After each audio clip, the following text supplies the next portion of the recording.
Gute Unterhaltung bei SRF bei den Leuten wünscht aus der Region für die Region. Wenn du nichts mehr hast, es ist wirklich extrem, was du alles brauchst. Und das merkst du erst an dem Tag, wo du nichts mehr hast. Am 28. Mai 2025 verschüttet ein riesiger Bergsturz Platten im Lötschental. Der Schuttkegel staut die Lonza. Das Haus der Familie Bellwald versinkt im Wasser. Hallo Mama! Hallo! Was machst du? Ja? Du hast Skidress! Rüber, drüber, rüber, rüber. Komm.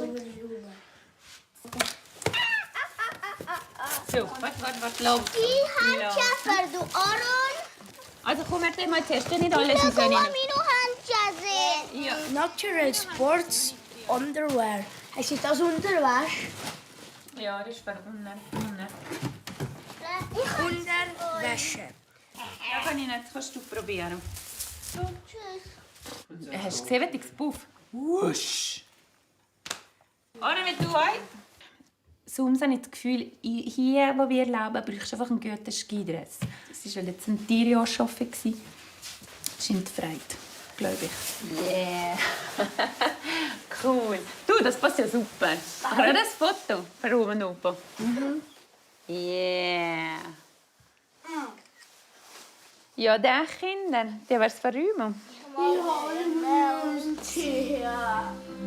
mein Gott. Ich glaube, es ist einfach auch das Problem, wenn alles zur gleichen Zeit kommt. Und jetzt hoffe ich einfach mal, dass nachher ein bisschen Pause ist.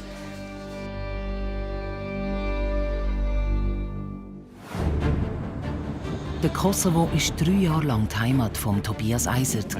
Jetzt fängt er ein neues Leben an. Ich freue mich riesig. Wieder da zu sein. Der Hasik Salim ist nicht glücklich in Malaysia. Ich vermisse die Schweiz einfach. Das ist SRF bei den Leuten. Heimweh.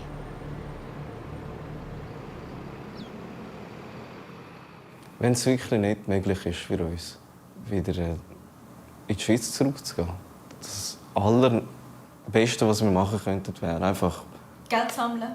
ja, und dann ein Ticket kaufen, wieder zurück in die Schweiz, in die Ferien. Ferien. Ja. Dann wir reisen. Aber aufgeben würde ich nie. Ja. Nein. Der Hasik besucht gerade seine Schwester Zaida. Die beiden denken jeden Tag an ihre Kindheit in der Schweiz. Sind das die, gell? Genau.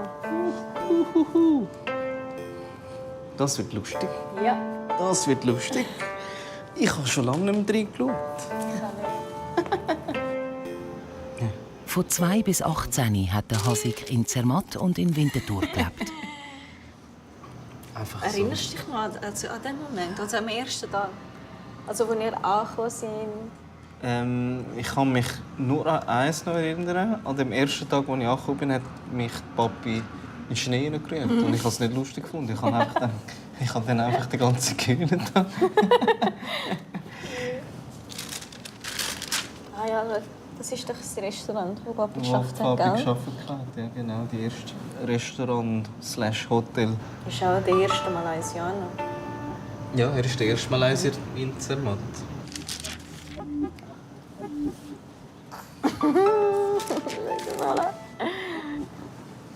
Mama und Papi wollten Geld sparen und haben sich so Coiffeur nicht leisten dort. Also in den ersten paar Monaten. Oder? Dann haben sie mir einfach so eine Schale über den Kopf angelegt und dann einfach so mit der Schere so, weißt, so ein bisschen geschnitten. Und dann, wegen dem sieht es eben so aus.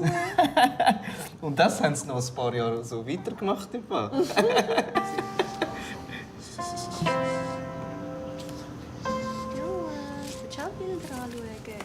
Seit ich weg war, bin ich zweimal in der Schweiz. Und am zweiten Mal habe ich eine Jobanfrage bekommen. Die ist in die Hose, weil die wollten mich schwarz anstellen. Und da habe ich gedacht, nein, das mache ich sicher nicht. Ich bin halt wieder zurückgeflogen. Aber dann habe ich gedacht, ich will das wirklich, das mal, oder? Und ich habe sonst so nicht weiter. Und wegen dem habe ich jetzt Bewerbung abgeschickt in Zermatt als Sushi-Koch für eine Stelle und warte jetzt einfach mal drauf. und schaue und hoffe das Beste daraus. Dass er jetzt die Bewerbung bekommen hat und sich beworben hat. Ich meine, wir beten nur, dass du das bekommst. Hey. Ja. Ja. Hey.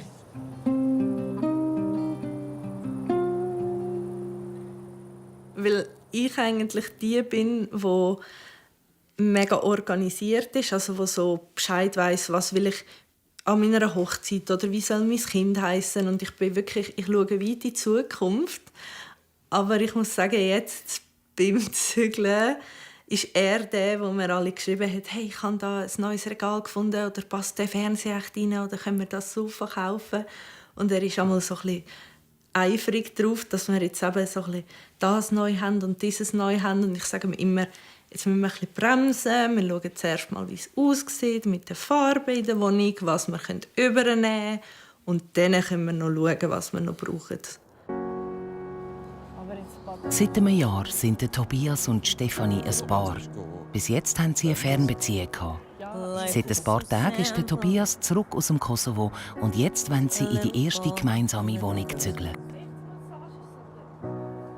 Ich glaube, wenn es nach ihm geht, hat er schon eingerichtet, wo es noch nicht mal renoviert war, weil es ist ja jetzt wirklich alles effektiv frisch renoviert. Jetzt haben wir einen Deal abgemacht. Ich darf nur 3 Quadratmeter selber einrichten. Genau. Dort werde ich selber entscheiden, welches Möbel dort ist. Dort werde ich entscheiden, was ich kann. Genau. Dort darf sie mir nicht reinreden. Ja. Dafür rede ich in den Rest der Wohnung nicht rein. Das ist der Deal.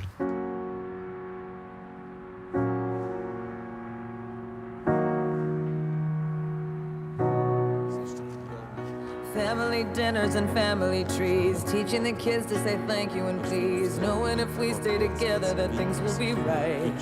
I want you. Das ist schon schön. Ich bin noch nie da gewesen jetzt. Jetzt habe ich endlich einen Grund, dass ich posten kann. Darfst du noch posten? Ja, du kommst schon wieder.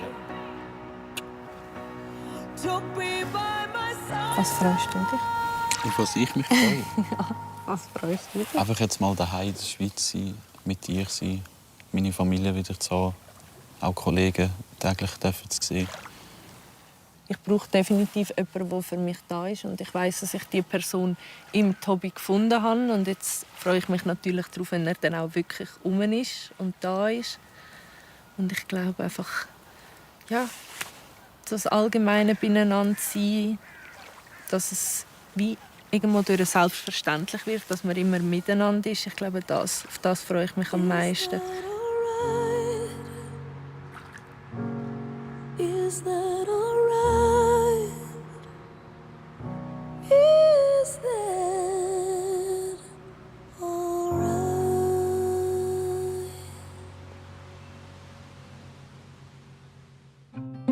2017 haben die Bellwalds ihr Haus in Blatten gebaut. Jetzt schwelgen sie in Erinnerungen. Das war schon ein riesiger Wunsch, einmal etwas Eigenes zu haben. Also sie sind in die Familie, nachher Kinder zu bekommen, ist ja schon schön. Und dann nachher noch selber an einem schönen Ort, ein Einfamilienhaus zu bauen, ist schon ein grosser Traum für uns. Und das zu verwirklichen an diesem Ort ist alles perfekt. Wenn ich es so ansehe, ja, ein neues Haus für die Gräse für uns ideal. Ja. Freiheit, ja. Es war rundum unverbaubar eigentlich. Ja, und hier. Das war so ein Zimmerchen. Wohnzimmer. Ich kann mich eigentlich so ohne Möbel an meine Räume nicht mehr erinnern. Ja, geil, du bist zu klein. Ja. Oh, lecker Küche. Die vermisse ich ganz fest. Die war schon cool. Wir haben immer so ein Sessel gehabt, nachher haben wir immer die Decke drüber gezogen. Ich war immer ein Kochmaster. Ich habe gerne gekocht. Ja, du warst eher ein Verkäufer. Ja, ein paar Mal haben wir schon Verkäuferli und Kocho gespielt. He? Ja. Ja, aber was ist das da im Grill drin? Habe ich genau das gleiche recht, aber das war ein Stein. Sieht aus wie ein gerustiges Filet. Das ist der Stein aus dem Oberiferde. Nein, das Oh, schau mal. Das ist die Aussicht. Das ist immer voll. Ja.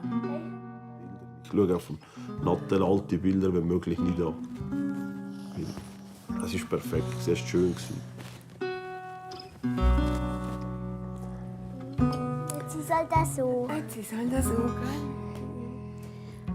Aber ich konzentriere mich lieber auf die guten Sachen. Zum Beispiel, dass wir ein neues Hirschi machen können. Dass wir euch mit entscheiden um mein Zimmer. Dann können wir uns besser einleben. Was möchtest du gerne auf Eine Villa. Was für eine Villa?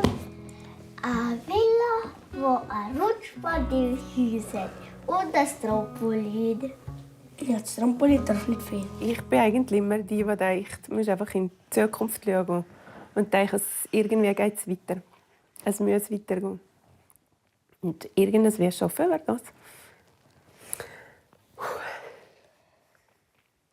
Ich soll jetzt einfach schauen, dass irgendwas wie geht.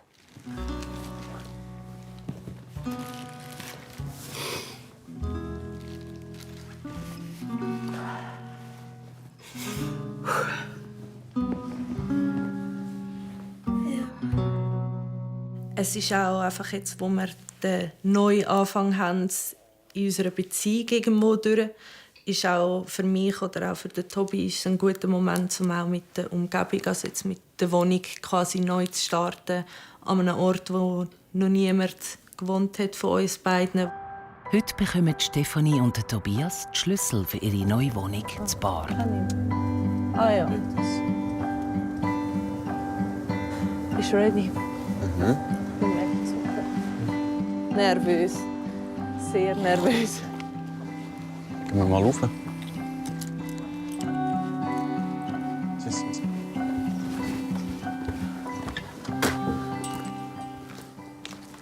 Morgen, hoi. Hallo. Oh.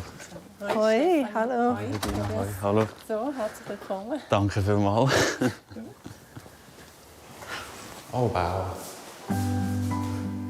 Sehr schön. Ja. Mega, mega schön, wirklich. Die Platte ist cool. Oh ja, so. Ja, sehr gerne. Das ist schon cool. Und wenn offen ist, geht die Stunde. Ja. Und wir waren ja da ganz am Anfang, wo es noch so ausgesehen hat, wie sie es übernommen haben. Es sind wirklich Welten. Also, man kennt die Wohnung eigentlich nicht mehr. Ah, ihr habt einen Storm? Wow. Und da haben wir auch eine Bodenheizung eingebaut. Oh, wow. Ich habe der Steffi immer gesagt, mir ist egal, ich fühle mich überall wohl. Ich meine, ich lebe seit 3 Jahren in einem Container, ich brauche keinen Platz oder so. Aber das sind jetzt schon Welten, vor allem jetzt hast du eine Stube, jetzt hast du ein Gästezimmer, ein Schlafzimmer, haben wir 2 WCs, Dusche. Also viel mehr, als ich die letzten 3 Jahre hatte. Ein Balkon mit wunderschöner Aussicht über den Zug. So, du auch noch, oder? Danke vielmals, Nina. Danke dir. Danke. Ciao, Stefan. Tschüss. Danke vielmals. Mega viel Platz. Geschafft. Ja. Endlich, hä? Es ist das erste Mal, wo ich mit jemandem so zusammenwohne. Darum für mich bedeutet es mega viel. Und ich freue mich auch mega auf die Zeit. Ich habe einen Schlüssel. Kochen ist ein Thema über eine Generation bei uns, weil die Grosseltern das schon und die Urgroßeltern auch das gemacht haben. Und eben jetzt beim Vater japanische Küche. Und dort wollte ich auch hingehen.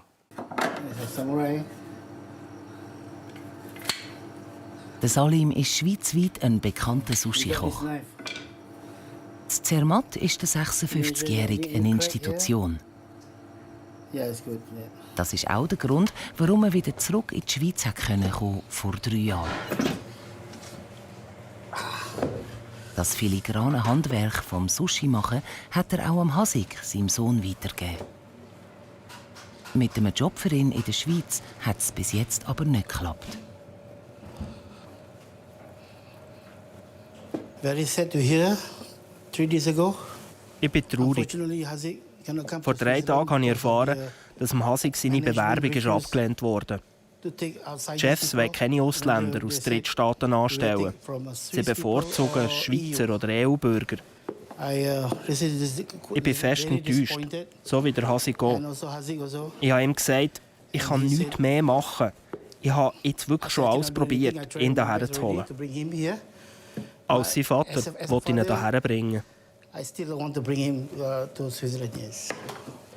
Die haben plötzlich die Regeln geändert. Ich weiss es auch nicht. Dabei haben auch wir hier Mühe, einen guten Koch zu finden. They prefer Swiss or EU people. That's it, yeah. Salim, seine Frau Rose, hat nur ein Touristenvisum und keine Aufenthaltsbewilligung. Darum darf sie nicht arbeiten. Ja, es ist ziemlich langweilig. Ich probiere einfach ruhig zu bleiben und nicht viel nachzudenken. Wenn meine Papiere mal parat sind, kann ich mich hoffentlich auch wieder für einen Job bewerben. Manchmal hast du einen Plan, aber Gott hat etwas anderes vor. Ich muss akzeptieren, dass das Leben nicht perfekt ist. Es kommt, wie es kommt. Und gleich leben die Eltern von der Saida und vom Hasik genau das Leben, das sie davon träumen.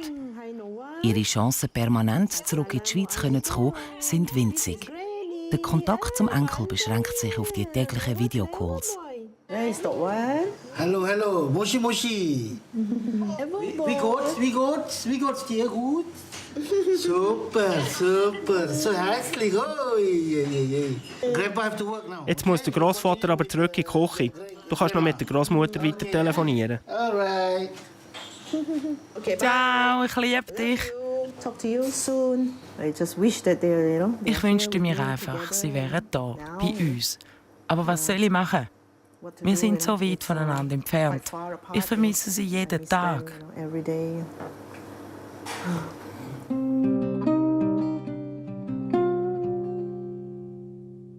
Das Liebste ist mir einfach, dass wenn nichts passiert. Ich habe ihr ein paar Mal gesagt, ich habe kein Geld auf der Welt will. Ich könnte mir Millionen geben, was die Welt ist. Will ich nur da hingehen, habe ich lieber 1 Million Schulden. Aber ich bin anders, ich bin Wähler, ich bin freier. In unserem traditionellen Bergdörfer haben wir unsere Brauchtum der Parade von Herrgott Grenadieren. Zur Herrgottes aufmarschieren, das ist das alte Söldnertum ist das hergekommen. Ciao, Frau Bellwald. Ciao. Ciao. Der meint ja gerade, was Sie gesagt haben. Ja, was sagen Sie? Ciao, Uli. Ciao, Chef. Die Tradition Herrgottsgrenadieren mit uns im Leitstall haben einen grossen Stellenwert. Es gibt ein grosses Heimatgefühl. Wir haben die Uniformen verloren und jetzt ist das Zeichen, wir kommen zurück. Wir wollen die Uniformen wieder und wir wollen wieder zur Ehre Gottes aufmarschieren. Jedes Dorf im Lötschental hat seine Herrgottsgrenadiere. Und die von Platten sollen mit dem neuen Dorf auch wieder auferstehen. Wegen der grösseren Gefahrenzone wird das neue Platten aber leicht versetzt wieder aufgebaut. Viele Leute haben da sehr viel verloren. Ich persönlich habe im Prinzip nach dem Niven Gefahrenplan gerade alles verloren. Also alles, was ich hatte, was das Haus war, daneben das Bäuerland und eine andere Parzelle, die im Dorf auch noch Land hatte. Das ist jetzt alles in der roten Zone. Also aktuell besitzen wir hinter da, wo grün ist, wo bebaubares Land ist, genau kein Quadratmeter. Vorher hatte ich 2000 Quadratmeter, jetzt habe ich gar nichts mehr. Und das ist schon eine spezielle Ausgangslage jetzt. Wer hat wie viel verloren? Und wie viel bekommt man wieder? Das beschäftigt die Exilplattner.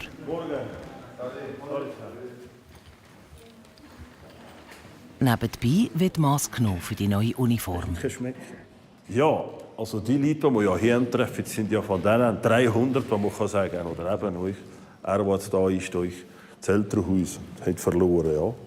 Er hat euch das Elternhaus verloren, seine Wohnung auf der anderen Seite verloren. Ja. Im neuen Platten steht weniger Bauland zur Verfügung als vor dem Bergsturz. Noch zuletzt vor 2 Jahren die Parzelle aufgekommen. Nein, gerade auf die Parzelle zwischen Hieschi, zwischen Turio und Damio. Die Parzelle habe ich noch gekauft. Die Idee, der Aaron kann da mal ein Haus bauen. Ja, richtig, ja. Alles weg. Und jetzt ist der See, wo ich gehe. Schauen, wo was. Ach, du 2000 hin? Ja. Das geht da vorne. Weißt du, wo der Rad war? Außen an der Matta. Dann geht ja da oben in den Felsen bis fast neben den Riesenteil. Das ist jetzt wertvoller Platz. Nein, aber von Gefahrenfahrt her ist ja... Wenn du siehst, dass du da stehst, gibt es nichts anderes. Das ist das Normalste. Froh sein, wenn man ehrlich ist, dass es sowieso noch etwas gibt. Die zurück auf die Platte wollen, müssen wahrscheinlich zusammenrücken und mit weniger Platz ein neues Leben aufbauen.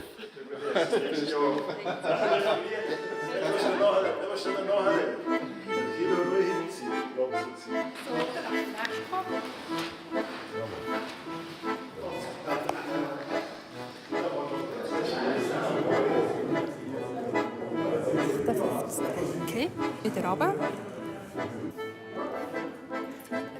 Darf ich nicht. Du darfst gar nicht mehr. Jetzt. Okay. Das ist jetzt deine Wunschfigur. Nein, das weisst du nicht. Nicht? Ja. Aber noch dran. Ja.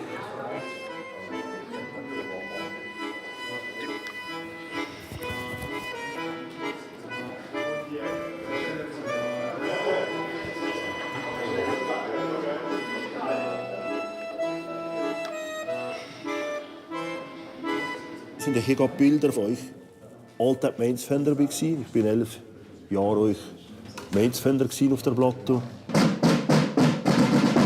An den wichtigen katholischen Viertigen marschieren im Lötschental die Herrgottsgrenadiere durch ihr Dorf. Das ist eine alte Tradition. Für die Gemeinde ist das ein eher Mainz-Fender zu sein. Und wirst euch darauf angesprochen und ist euch für den Fender selber ist das eine spezielle Sache. Die Mainz-Fahne, wenn man Heimatstolz hat, einigermaßen traditionsbewusst ist man stolz von der Gemeinde, wo man gerne daheim ist, die Fahne zu tragen. Der Richard steht schon seit Jahren zuvorderst vorne mit dabei. Für ihn ist das fast so wichtig wie die eigene Frau. Diese Herrgottsgrenadiere, wenn du heiraten, du tust eigentlich die Freude mit dem Fändchen in den Tisch. Und das ist natürlich mit mir auch so ein Konflikt gewesen. Meine Frau hat immer gesagt, gib jetzt das Fändchen ab, dass wir heiraten können. Und ja, wenn man stolz auf Mainz-Fender war, in der letzten Teil der Gemeinde, hat man da wirklich sicher sein, bist du nicht der richtige Frau. Hat sie Häuser gestellt, hast du der richtige Frau. Und so das, ja, ist halt euch Brauchtum, ist halt euch Tradition. Ciao. Ciao. Ciao. Ciao zusammen. Ciao. Ja, wie schauen wir dem entgegen? Voller Vorfreude. Ja. Schaue ich dem entgegen. Ich sehe wirklich keinen Punkt oder keine Bedenken.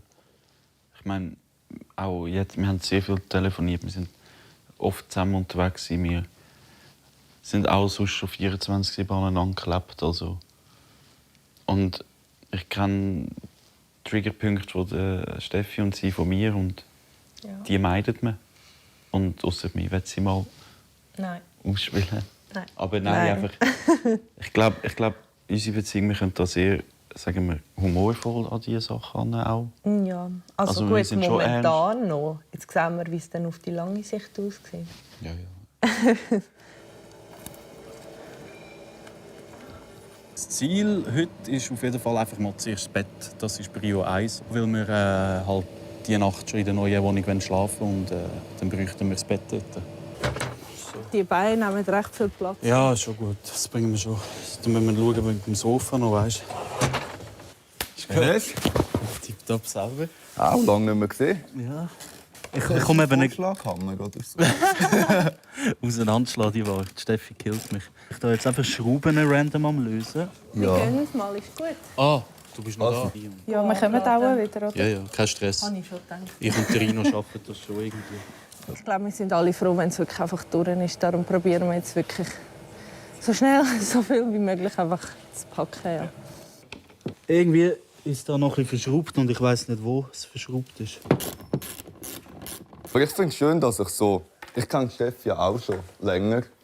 Und also, sie können so begleiten, so in den neuen Lebensabschnitt. Macht natürlich für mich als Kollege auch mega Spass, um das zu sehen, wie sich das entwickelt und so. Der ist wirklich dreckig. Ja. Und ums Offen. Staubsauger, das Fremdwortfilm, oder? Er hat mit der Steffi drüber. Kopf. Oh, fuck! Hast du den Kopf angeschaut? Ja. Einfach lass los. Ich weiss nicht, ob das ein guter Idee ist. Gut. 3, 2, 1. Perfekt. Wenn das geht, irgendwie. Gott, verdammt. Ich hasse es.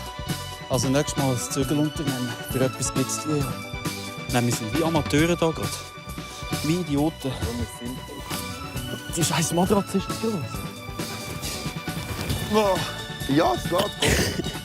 Wir haben lebende Tiere da hin. Komm raus. Ich versuche. Willst du das selbst machen? Ja, wer? Du bringst mich um. Einfach kippen, einfach kippen. Schon gut, einfach kippen, weiter kippen. Weiter kippen. Ich kann... Dass Sie das gesehen Nicht stoßen. Ich stoße nicht, ich eben. Okay. Was machst du? Du musst lüpfen. Ich kann nicht. Das war die Idee, ist gut. Braucht ihr Hilfe noch? Nein, es geht. Sicher, dass ihr nicht noch eine Hand braucht? Der Rino vielleicht. Perfekt. Das ist gut. Warte. Ja. Hey! Ich habe schon Vertrauen, dass es gut kommt, aber... Nein, aber ich muss sagen, wenn ich das so sehe, dann bin ich froh, dass ich nicht gesehen, wie sie das Sofa runtergenommen haben, ganz ehrlich. Wie wenn wir den Schrank jetzt runter tun? Ja, ich frage mich im Fall auch gerade. Ist das eine Option? Für mich könnte die Matratze... Schau, theoretisch. Ich könnte die Matratze da unten an tun. Also, langsam runtergleiten. Wieso nicht? Langsam runtergleiten.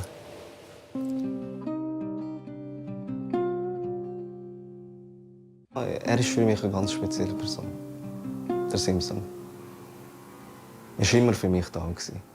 Obwohl wir nicht viel miteinander geredet haben. Aber jedes Mal, wenn wir am Telefon waren, hat es mir gut getan. Ja. Und ich vermisse ihn. Ich vermisse ihn jeden Tag. Das ist der Simpson, der beste Freund vom Hasig.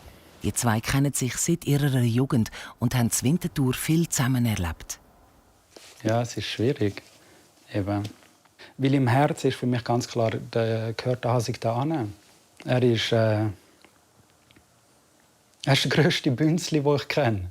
Es gibt wirklich niemanden, der die Schweizer Werte so vertritt wie er. Ja. Der grösste ist schon immer der grösste Bünzli von unserem ganzen Freundeskreis gewesen. Und genau er darf nicht da, oder kann nicht da bei uns in der Schweiz sein. Heute ist es endlich soweit. Der Hasig kommt für 2 Wochen in die Schweiz. Wegen dem Krieg im Nahen Osten ein paar Tage später als eigentlich geplant. Der Simpson hat über all die Jahre immer Kontakt zu seinem Freund. Und probiert auch bei der Jobsuche und den Behördengängen zu helfen, wo er kann. Bis jetzt aber erfolglos. Also, die Hoffnung stirbt zuletzt. Ich hoffe sehr, dass es funktioniert, aber ganz realistisch gesehen ist die Wahrscheinlichkeit eher klein. Es werden einem mehr Steine weggelegt, wenn dass irgendjemand kommt und hilft. Oder sagt, hey, ich habe einen Job für dich, schau, wir packen das zusammen an, ich dich unterstützen.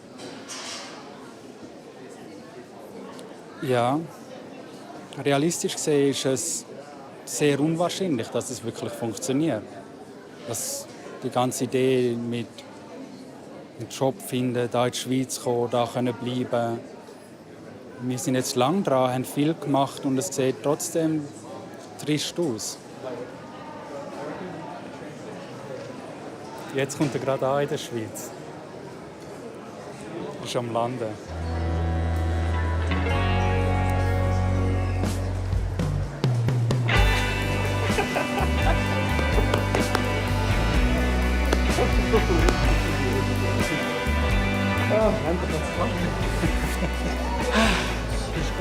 Ja, sicher.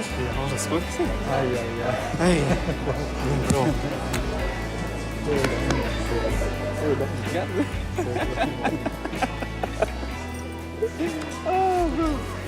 Oh, so viele Emotionen jetzt gerade momentan. Ich habe eigentlich Hoffnungen und Angst gleichzeitig, weil mir schon mehrmals abgelehnt wurde. Aber ich wollte einfach nicht aufgeben. Ich wollte einfach weiter probieren. Mal, oder? Das denke ich auch. Der Hasik ist allein in die Schweiz gereist, ohne seine Frau und sein Neugeborene. Die lange Reise haben sie am 3-monatigen Baby nicht zumuten. Und der Hasik hat auch viel Programm. Und wie fühlst du dich? Ich fühle mich gut. Ist nicht komisch jetzt. Mal schon ein bisschen komisch. Wie lange haben wir uns jetzt nicht gesehen? 1,5 Jahre oder so? Ja, fast. Ja. Zurück in der Schweiz. Ja, hat sich jetzt nicht viel verändert, he? Nein, es ist immer noch die Schweiz. Es ist immer noch kalt und eklig. Aber heute hast du mega Glück gehabt. Die Sonne, es sollte 15 Grad werden. Das ist wirklich schön im Fall. Du findest jetzt einen Job. Dann schmeißt du meine Nachbarn oben draußen, bewirbst dich auf die Wohnung, ziehst dort ein. Das mache ich gerne. Das ist meine Erwartung an dich. Das wäre der ideale Plan. Ja, home sweet home. Willkommen zurück. Der Hasik hat selber 10 Jahre zu Winterthur gelebt.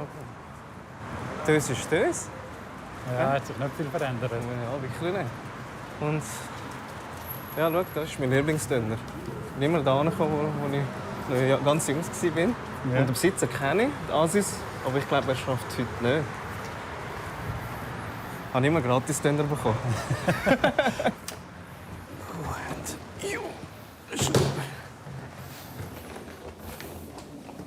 Das ist dein Zuhause. Ja. Schön. Das habe ich parat für dich. Das ist dein Bett. Yeah. Das ist Sofabett. dein Zimmer. Da hat die Decke und alles. Hey, cooles Zimmer im Fall. Wirklich cool. Danke dir. Sehr gerne. Natürlich. Danke dir. Fühl dich wie die alle, Bro. Danke dir. Hey, cool. Cool. Zurück zum Kastenproblem. Hey, du doch langsam. Ah, mein Finger! Oh. Zum Glück ist das dein Mann und nicht meiner. Und go. Okay. Oh.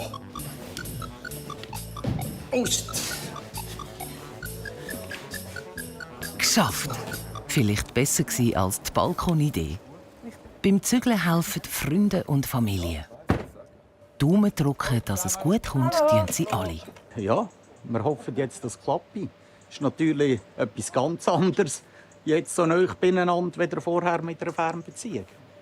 Aber ja, es wird sich zeigen. Was wollen wir sagen? Gute Sache.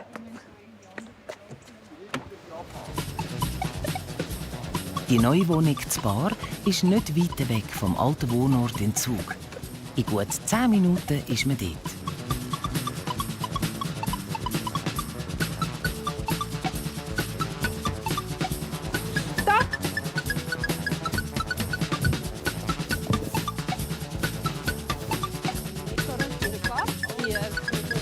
Ich bin schon ein bisschen nervös, weil ich meine, jetzt sind wir von anderen Ländern gerade so in der gleichen Wohnung. Nicht einmal einfach, dass wir beide in der Schweiz sind, sondern dass wir beide gerade in die gleiche Wohnung ziehen. 1 Woche nachdem er ja wieder zurückgekommen ist. Ja, ich bin gespannt. Ich glaube, wir werden uns noch mal so ein bisschen von einer anderen Seite kennenlernen. Genau. Das hier ist ein Stück zu wo. Schatz, haben wir schon einen Staubsauger? Der Dyson ist da, Der Dyson. aber der hat Wo wahrscheinlich ist er? keinen Strom. Passt bitte auf mit meinem Staubsauger, okay? Der ist mir heilig. Ist das dein Geburtstagsgeschenk? Ja. Bist du froh, dass Männer hast im Haushalt die saugen? Das wird das erste und das letzte Mal sein. Aber wo ist jetzt mega da unten, gell? Es ist da zwischendrin, weißt du? Ich weiß nicht, ob das gut kommt. Ich muss dir ganz ehrlich sagen, ich habe noch nicht eine Bedienungsanleitung durchgelesen. Ich weiß nicht, ob der Aufsatz wirklich für das gemacht Die Bedienungsanleitung ist. ist für Amateure. Ja, aber nicht bei teuren Sachen, Schatz. Weißt, da muss man schon aufpassen. Sonst ist es nicht so langlebig. Ich Es ist noch ein bisschen komisch, sich das jetzt vorzustellen, dass man da jetzt sesshaft ist und nicht in 2 Wochen wieder in Kosovo fliegt. Das ist vielleicht noch ein bisschen speziell, aber das merke ich dann in 2 Wochen.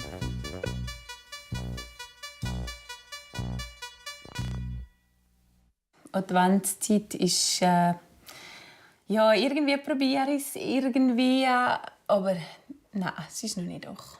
Es läuft zu viel momentan. Aber ich habe immer das Gefühl, es geht alles. Irgendwas wie. Es muss. Seit dem Bergsturz ist bei der Familie Bellwald nichts mehr wie vorher. Seitdem ist Stefanie am Umrennen, Organisieren und Haushalt schmeißen. Sie ist müde und läuft auf dem Zahnfleisch. Nein, dann nimm du das Mordbuch. Ja, man muss gerade schauen, ob ich den Schlüssel... Jetzt habe ich aber richtig Schwein gehabt. Jetzt bin ich dir vom Seil. Also, diese Aktion. Nein, du kannst gerade helfen. Oder du stehst auf dem Smartboard. Du bist frei, weil ich den Schlüssel habe. Ja, du sagst, du bist frei. Nein, du bist frei, habe ich gesagt. Oh, weißt du es? Mama ist so gescheit. Noisy.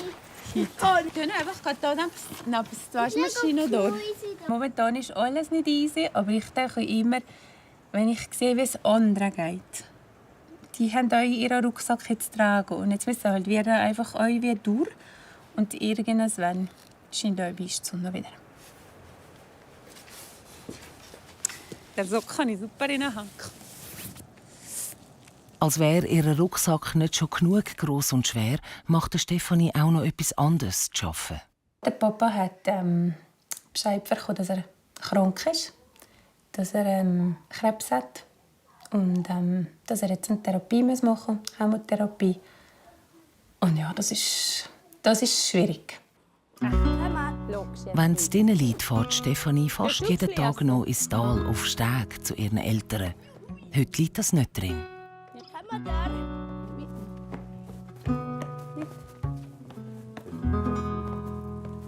Einfach eins auf das andere ist sehr belastend für Gia und man merkt, sie läuft langsam am Marschlag, wie man sagt. Und ja, ich versuche das also ein bisschen zu handeln, wie es geht, aber ich bin selber halt noch nicht gerade so richtig trittfest. Ja, das ist das neue Leben. Heute Abend bedankt sich Platte bei seinen Nachbardörfern für all die Hilfe in den letzten 7 schwierigen Monaten. Und Stefanie probiert mal wieder auf andere Gedanken zu kommen und alte Freundschaften zu pflegen. Ja, vorher haben wir über die Terrasse miteinander kennen, über ILO. Und auch sagen, kommst du rüberkommen oder ich bin rüber zu ihr gekommen. Und das kannst du halt wie jetzt nicht mehr. Das ist halt schon... Jeden Tag, wo es wieder war, schön. Und plötzlich taucht unerwartet noch höherer Besuch auf. Aus dem Bundeshaus. Der Bundesrat Pfister. Ich bin heute Abend da, um Ihnen frohe Festtage zu wünschen. Und vermute auch, dass es für viele nicht so einfach ist, frohe Festtage zu haben, wenn man nicht im eigenen Haus beim Christbaum und in der eigenen Wände Weihnachten feiern. Ich wünsche Ihnen weitere viel Solidarität von der Schweiz und untereinander, wo die Schweiz mit Ihnen mitfiebert, dass es gut rauskommt und Sie wieder Ihre Heimat zurückbekommen im Lötschental.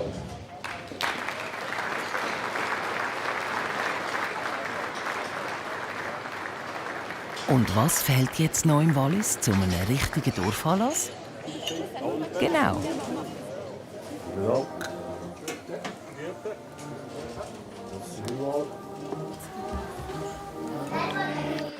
Alles Bellwald. Das ist der rechte Bellwald, das, gell? Ja, du bist es da. Hä? Was ist ein Bellwald? Das sind alles Bellwald. Du heißt es wie? Knuddelbellwald. Ah, du bist der Knuddelbellwald. Alles Bellwald. Schön. Ciao. Und nur ein Bellwald. Gut. Ciao.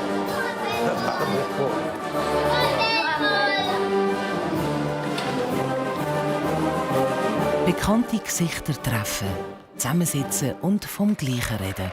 Genau das hat Bellwalds gefehlt. Ja, es hat sich gelohnt.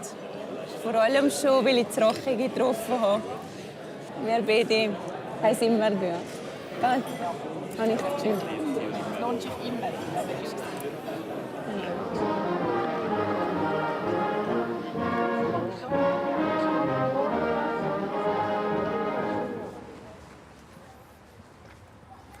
Ich weiß selber auch nicht mehr genau, wie ich da gelandet bin. Aber da, auf dem ersten Stock, war ich in der Primarschule.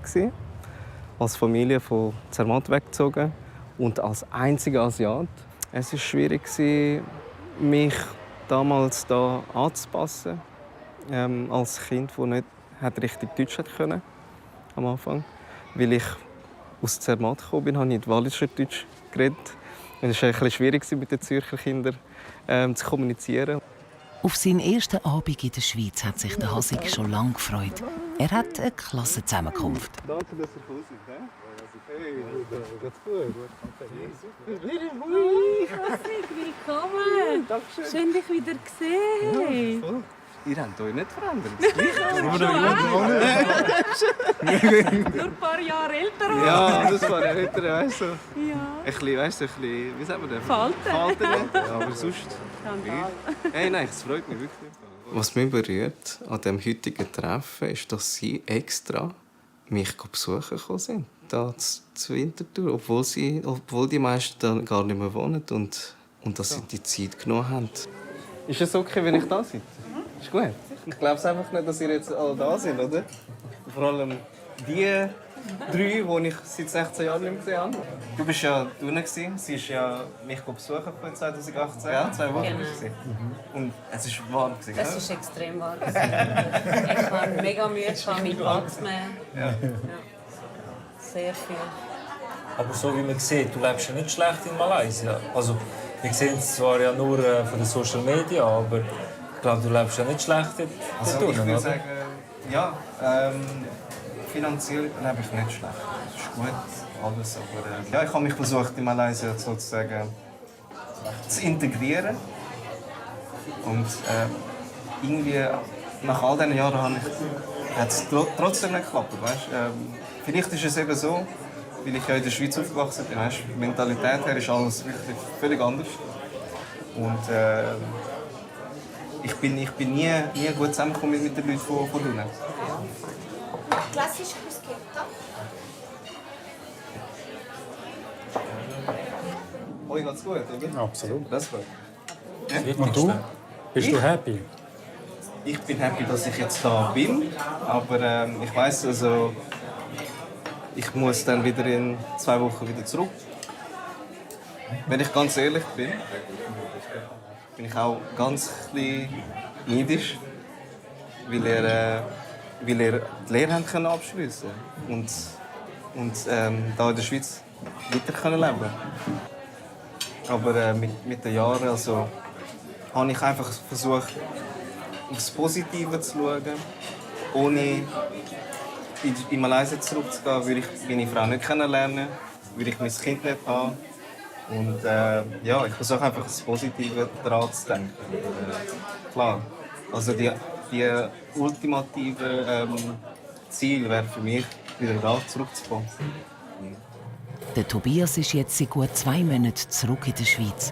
Aber es ist nicht so, wie er sich das vorgestellt hat. Momentan habe ich sehr viele Gedanken.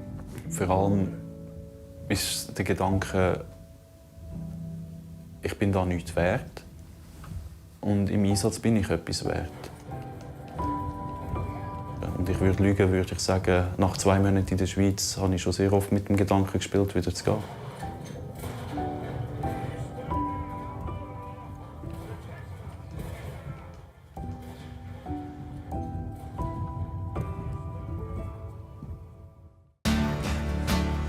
SRF bei den Leuten ist Ihnen präsentiert worden von «Aus der Region für die Region».